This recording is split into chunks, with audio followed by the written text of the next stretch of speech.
Helmet man biopic తీయాలన్న ఆలోచన ఎవరిది అసలు?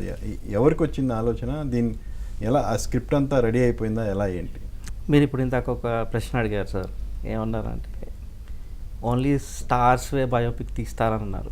అది యాక్చువల్లీ చాలా మంచి క్వశ్చన్. నాకు ఇప్పుడు అనిపించింది ఏంటంటే, మా ఆలోచన ఇన్స్పిరేషన్ అంటే మన మోడీ గారే. ఎందుకంటే మోడీ గారు ఎవ్రీ నూక్ అండ్ కార్నర్కి వెళ్ళి మనుషులని, కామన్ మ్యాన్ని ఐడెంటిఫై చేసి, ఇప్పుడు మీరు లాస్ట్ కొన్ని నెలల్లో చూస్తున్నాం మనం పద్మశ్రీలు ఎవరెవరికి ఇస్తున్నారు. అసలు మనం కూడా ఊహించలేదు మనం. అలాంటిది అసలు మనం ఆ వ్యక్తుల్ని మనం ఐడెంటిఫై చేయలేని వ్యక్తుల్ని కూడా ఈరోజు సెలబ్రిటీస్గా అవ్వారు అంటే it's because of think ground level, grass root level నుంచి థింక్ చేసి వాళ్ళని ఐడెంటిఫై చేసి వాళ్ళకి ఒక రికగ్నిషన్ ఇచ్చారు. వాళ్ళు చేసిన పనికి రికగ్నిషన్ ఇచ్చారు.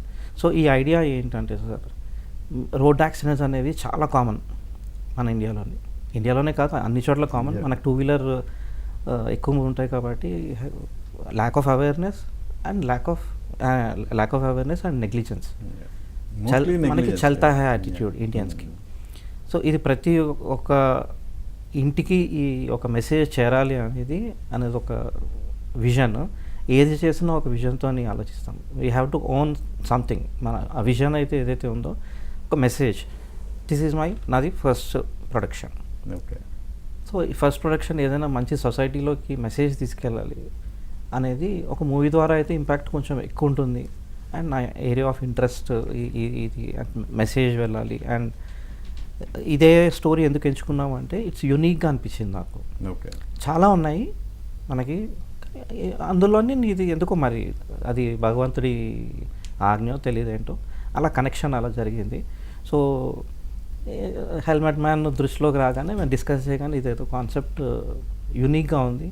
అసలు ఒక వ్యక్తి సింగిల్గా ఏదైనా revolution starts with one single person అన్నట్టు, ఈయన సింగిల్గా హెల్మెట్స్ అందరికీ డిస్ట్రిబ్యూట్ చేసుకుంటూ ఎంతోమంది లైఫ్స్ సేవ్ చేయడానికి అనే ఒక తపన అనేది ఆయనకి అసలు ఎందుకు చేయాలి? ఫస్ట్ ఆఫ్ ఆల్ ఆయనకి ఒక చిన్న సోషల్ సర్వీస్ చేయాలంటేనే మనకి బోల్డంత రెవెన్యూ, బోల్డంత ఫండ్స్ కావాలి. అలాంటిది ఒక్క వ్యక్తి ప్రజల వరకు తీసుకెళ్ళి ఎన్నో ఎదురు దెబ్బలు ఎదుర్కోవాల్సి కూడా ఉంటుంది. ఎందుకంటే ఇప్పుడు నేను ఏదైనా మంచి పని చేద్దాం అనుకుంటే నన్ను చేయనివ్వకుండా ఆపడానికి చాలామంది ఉంటారు. ఓకే.